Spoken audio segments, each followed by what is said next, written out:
حضرت علی رضی اللہ تعالیٰ عنہ سے روایت ہے کہ آپ علیہ السلام نے فرمایا، اے عورتوں کی جماعت، تقوی اختیار کرو، اپنے شوہروں کی تابعداری کرو، اپنے شوہروں کی خوشی ڈھونڈو۔ اگر عورت کو معلوم ہو جائے کہ شوہر کے کیا حقوق ہیں میرے اوپر،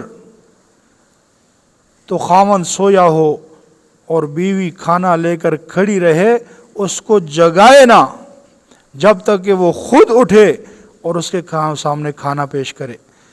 اور میری بہنوں بیٹیوں، جن کاموں سے شوہر روکتا ہے اس سے رک جاؤ۔